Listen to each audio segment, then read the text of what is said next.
raised here. My family been here, 100 plus years, I think 5th generation or something along those lines. My mother's name's Scully. She lives just down the road there, old brick house.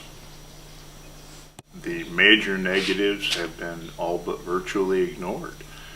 People are not aware of the amount of dust and noise and contaminants and particulate matters, and it's it just goes on and on and on. And I don't think you can see it. Well, you can feel it now. There's a little bit of a westerly breeze. The same wind is going to pick up the dust from the concrete plant and the asphalt plant and blow it right over the northwest area of the city of Ione.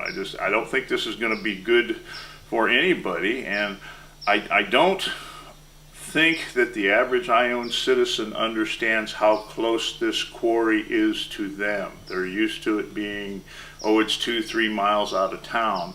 This is a mile, almost exactly out of town. I don't, in my wildest imagination, think they're going to employ 60 people even at full throttle. And this is what just is the most annoying part. This will provide jobs. Well, a few, and quite frankly, we have no guarantee they will be local people. You got to remember, a few of them are going to be people from the industry who are competent at a certain level of management and production. So you got to figure at least, if you figure there's 8, you got to figure 3 to 4 of those are going to be pre-company employees of some type. So now, so now you're in half. Like I say, not for what we're giving up. And people don't understand the noise that those trains make. Until 2003, this line here was active at about 1 a week, 2 a week, something like that. And I'm telling you, when a small train, just an engine and a couple of cars goes by on that railroad track, you feel it. And you can't have a conversation on this back porch. So when their EIR says that the amount of noise their train is going to make at 100 feet is the same as 2 people having a conversation, it's like, I call time out, I'm going to go stand on the railroad track and wave so you can get an idea how close those tracks are, and so that you understand what I say how much this noise will make and how much experience I'm talking about. Well, this is a section of the railroad track that was abandoned by Union Pacific, I believe in 2003, between Ione and ISP. And since then, there's been no traffic on it to my knowledge. And that's your house right there? Yep, that's my house. And that's your truck over there? And that's why I say even that, at 300 feet, this thing was loud. It would shake the house.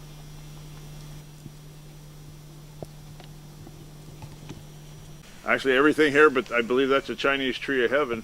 This hasn't been maintained by the railroad since '03, and the natural goodies that are in the soil are taken back over. You got wild grape and blackberry, and that creates a huge shade, and that creates enough water and soil for the valley oaks. You see the one right there by that 25 signpost? That's a young valley oak, because the moisture is even being held in the rock ballast long enough for that acorn to generate seed. And like, you have a whole, a beautiful sound barrier here of these valley oaks, and that's a concern. If they fire this back up to commercial traffic, their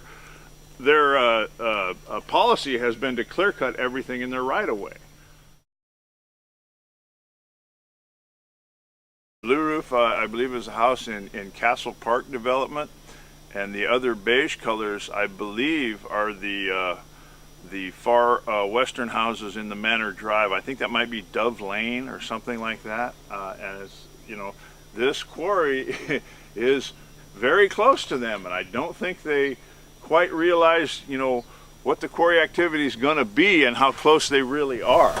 And maybe, hopefully, when they see this line of sight thing, because basically there's 2 tree lines between them and the activity. I like the idea of making it a park-like atmosphere. If we could get that designated as a public recreation, We might also be able to incorporate this abandoned part of this railroad in it. Now with the speeder clubs and the various clubs, you could put on this very same right-of-way a jogging path, a horse bridle trail, a BMX, something to ride your BMX bicycle on. There's all kinds of activities that could go hand in hand with this railroad right-of-way. You could have tours, and there's a lot of local history. This railroad goes within a stone's throw of a lot of Native American sites.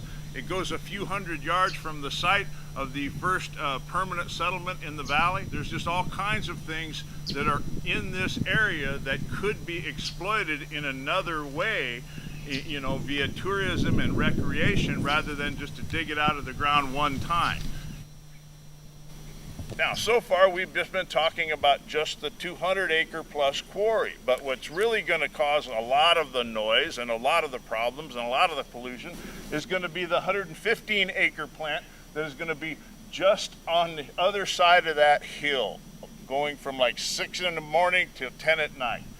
As I understand it, a concrete and an asphalt manufacturing plant. The plan, I believe, is to have 2 stacks. One of them, I believe, is like 50 feet, but the other one is 72 or somewhere around 75 feet.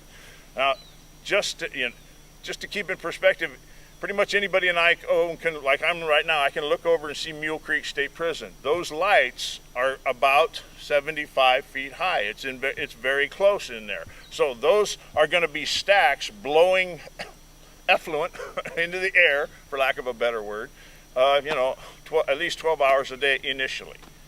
Right there.